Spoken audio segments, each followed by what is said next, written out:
2024 সালের বর্ষসেরা দেশ হিসেবে বাংলাদেশকে নির্বাচন করেছে বিশ্বখ্যাত ব্রিটিশ সাময়িকী দ্য ইকোনমিস্ট। অর্থনৈতিক ও রাজনৈতিক পরিবর্তনে উল্লেখযোগ্য উন্নতির জন্য মিলেছে এই স্বীকৃতি।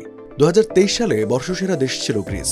দীর্ঘ অর্থনৈতিক সংকট থেকে দেশটি নিজেকে টেনে তুলতে সক্ষম হওয়ায় এবং একটি যুক্তিবাদী মধ্যপন্থী সরকারকে পুনর্নির্বাচিত করায় মিলেছিল এই স্বীকৃতি।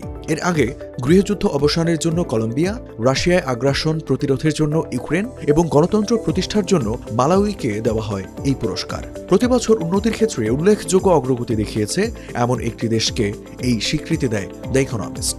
এর জন্য সম্পদ, সুখ বা গুণগত মান নয়, বরং সামগ্রিক অগ্রগতি বিবেচনা করা হয়। 2024 সালে বাংলাদেশের পাশাপাশি বর্ষসেরা দেশের চূড়ান্ত তালিকায় ছিল সিরিয়া, আর্জেন্টিনা, দক্ষিণ আফ্রিকা ও পোল্যান্ড।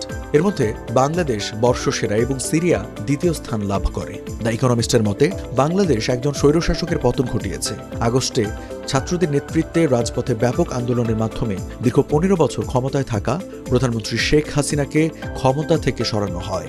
17.5 কোটি জনসংখ্যার দেশটিতে একসময় অর্থনৈতিক অগ্রগতির প্রতীক ছিলেন স্বাধীনতার মহানায়কের কন্যা শেখ হাসিনা। আরও বলা হয়েছে, সময়ের সঙ্গে সঙ্গে দমনমূলক হয়ে ওঠে শেখ হাসিনার শাসন। নির্বাচনে কারচুপি, বিরোধীদের দমন এবং নিরাপত্তা বাহিনীকে বিক্ষোভকারীদের ওপর গুলি চালানোর নির্দেশ দেওয়ার অভিযোগ তার বিরুদ্ধে। তার শাসনামলে বিপুল পরিমাণ অর্থ আত্মসাতের ঘটনা ঘটেছে বলে অভিযোগ রয়েছে। দ্য ইকোনমিস্ট বলছে, ক্ষমতা পরিবর্তনের সময় প্রতিহিংসামূলক সহিংসতার দীর্ঘ ইতিহাস রয়েছে বাংলাদেশের। প্রধান বিরোধী দল বিএনপিকে প্রায়ই দুর্নীতিগ্রস্ত বলে বিবেচনা করা হয়। ইসলামী চরমপন্থাও দেশের জন্য একটি উল্লেখযোগ্য হুমকি। তবু এই পর্যন্ত ক্ষমতা হস্তান্তরের প্রক্রিয়া আশাব্যঞ্জক বলেই মনে হয়েছে।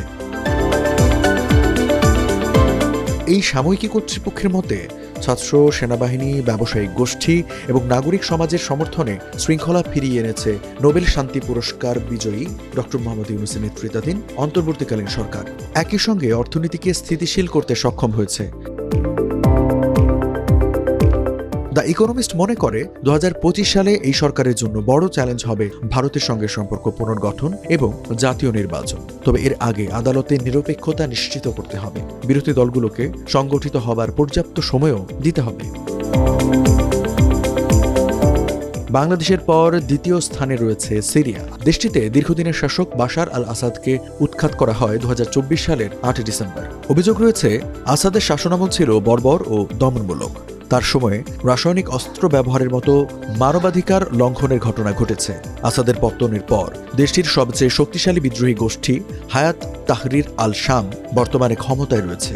এই গোষ্ঠী পূর্বে আল কায়দার সঙ্গে যুক্ত থাকলেও এখন তুলনামূলকভাবে বাস্তববাদী আচরণ করছে। তবে ভবিষ্যতে দেশটি স্থিতিশীল থাকবে কিনা তা নিয়ে উদ্বেগ রয়েছে। তালিকায় তৃতীয় স্থানে রয়েছে আর্জেন্টিনা। সেখানে কট্টর মুক্তবাজার অর্থনৈতিক সংস্কার কার্যক্রম শুরু করেছেন প্রেসিডেন্ট হাভিয়ের মিলেই। সরকারি খরচ কমানো এবং বাজার উদারীকরণের মাধ্যমে অর্থনীতি তৃতীয় প্রান্তিকে ইতিবাচক প্রবৃদ্ধি দেখিয়েছে দেশটি। তবে মুদ্রার অতিমূল্যায়ন এবং সংস্কারের প্রতি জনসমর্থনের অভাব ভবিষ্যতের জন্য চ্যালেঞ্জ হতে পারে। চতুর্থ স্থান অর্জন করেছে দক্ষিণ আফ্রিকা, যেখানে 2024 সালের নির্বাচনে আফ্রিকান ন্যাশনাল কংগ্রেস ANC প্রথমবারের মতো সংসদে সংখ্যাগরিষ্ঠতা হারায় এবং জোট সরকার গঠন করে। ফলে দেশটিতে দীর্ঘদিনের নানা সমস্যার সমাধানের সম্ভাবনা দেখা দিয়েছে।